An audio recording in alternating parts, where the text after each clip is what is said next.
Another note. Well, this one better be better than yesterday's. I still know what you did last summer. This freaking guy. Let's go talk to that damn fisherman. Let's talk about this movie. Let's get into it. Welcome back to my channel. And as I said the other day when I did I Know What You Did Last Summer, we're going to talk about I Still Know What You Did Last Summer, the sequel to that hit film. And this film was kind of a rush production. It came out the very next year, November 13th of 1998, where the first film came out October of 97. So there wasn't much turnaround between both movies. And Jim Gillespie, who directed the first film, didn't come back for this film. They brought in Danny Cannon. Danny Cannon had directed Judge Dredd in the 90s with Sylvester Stallone. I know that a lot of people hate that film. He'd done some other films, but after this, he did mostly TV work. He's still working today, actually.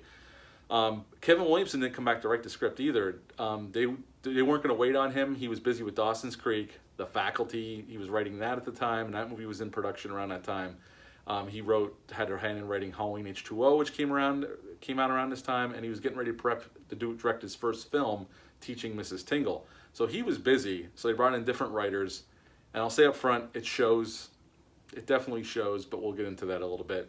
Now, Jennifer Love Hewitt came back, surviving character from the first film, so she's back as Julie James. We have Freddie Prinze Jr. back as Ray. Our new characters in this film is Brandy, plays Julie's best friend Carla, and Mekhi Phifer plays her boyfriend Tyrell.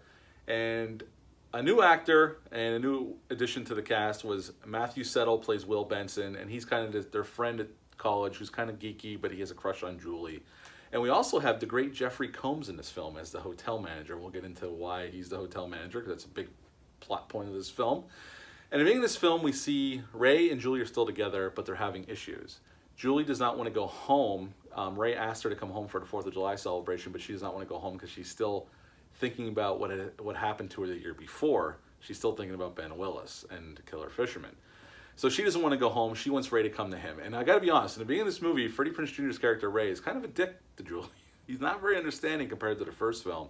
And he kind of blows her off. He's kind of very dickish in the beginning of this film. And then he surprises her and comes to visit her at college. And they kind of get into a little fight, and he goes back because he's still a fisherman. And then Brandy and Julie go out that night at a dance club. Brandy's character works at a dance club. And while Julie's there, she sees the fisherman up on the balcony of this nightclub. Now, we don't know if he's really there or she's just imagining it, but knowing it's a sequel, he's probably there. And she's still having visions of Ben Willis. And she can't get over it. She can't let it go. And the next morning, Brandy's character Carla gets a call from a radio station with a question, and she can win a trip to the Bahamas. And it's, what's the capital of Brazil? She answers Rio de Janeiro, even though it's not right. They go, oh, you won the top prize. You could take 3 guests with you.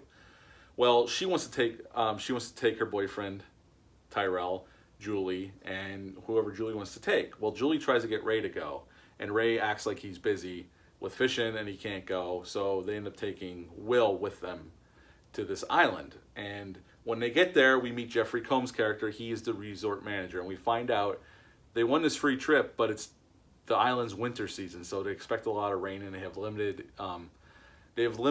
help on the resort right now. They don't have a lot of cleaning staff or cooking staff. It's very sporadic, the staff they have on hand.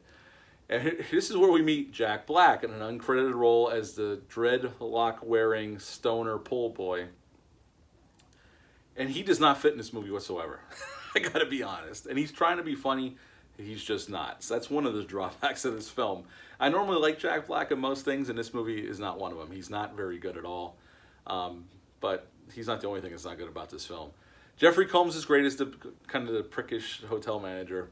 And not too long after they get there, Julie starts seeing things. They're doing karaoke at the bar, and she's singing the song, and all of a sudden, I Still Know What You Did Last Summer comes up on screen. So somehow Ben Willis hacked into the karaoke machine and put those words on screen. That's another logic gap right there. And the bodies start piling up. Now, I will say this movie ups the gore factor. This movie is way gorier, and there's way more deaths in this film than there was in the first film. That's one good thing about this film. The body count's higher and it's gorier. If you like gore, it's definitely gorier. It's not too long before the help starts getting killed left and right. Jack Black gets killed with a pair of garden shears right through his chest.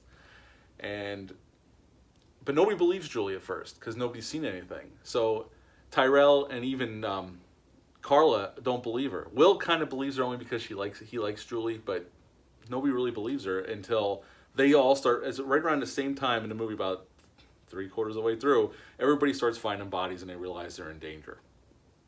And as our characters start getting picked off, Tyrell gets killed, and then the killer goes after Brandy's character, but she gets away, and then we find our twist where Will Benson is actually Ben Willis' son. Ben's son, his last name. And once Ben Willis reveals himself, we got our final showdown in a cemetery on the island. It's pouring down rain. Ray shows up with a gun. He manages to sell his engagement ring, and he gets to the island, and he shoots Ben Willis, and then Julie picks up the gun and shoots Ben Willis into the grave. Right before that, though, she was struggling with Ben Willis' son, Will, and when Ben was coming to hook Julie, he actually hooked his son because she got out of the way, and he killed his own son. They shot Ben Willis multiple times. He ends up in the grave, and we think we have a happy ending. Until the end of the film.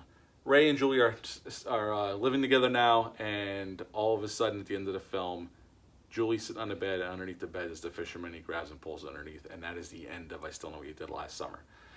This film, the script is not as good as the first film. They're definitely missing Kevin Williamson here. It's not as well written. Now, you can have fun with this film, though. It's a fun slasher film. There's a high body count. There's a lot of dumb shit in this movie, though, too. A lot of logic gaps take place during the runtime of this film. Danny Cannon does a nice job filming it. It looks pretty. It's not very suspenseful, though. It's never scary. It's just one of those slasher films where they up the body count, up the gore, and it's not as interesting as the first film. It's just not. It's an okay slasher film, honestly, at the end of the day. And all the actors do fine. I mean, Jennifer Love Hewitt gets her "what are you waiting for" moment in the cemetery. She does basically a variation of the exact same thing, and it's still cheesy as hell in the sequel. I don't know why they felt the need to put it in there, but they did. She got her opportunity to do that. But all the actors do fine with what they're given to do. They're not really given much to do except for be, meat for the slaughter. But overall, you can still have a good time with this film, even though it's definitely a step down from the first film. I would give I Still Know What You Did Last Summer a 6 out of 10. Jeffrey Combs is a nice addition. He's great in the film too, but again, it's not enough to bring this up to where the first one was. It's okay. You can watch it and have a good time. I watched it last night. I still had fun with it, but I could see all the problems with it all over again like I have for years. So yeah, 6 out of 10 for I Still Know What You Did Last Summer. What are your thoughts on this sequel? Leave a comment down below. Let me know. Hit the thumbs up. Hit the subscribe button. Share this video. My next review is going to be Bad Ronald. I'm going to watch that this evening, and I'll have a review out in a few days. But you all take care of each other. I'll be back soon with another review. Thanks. Bye.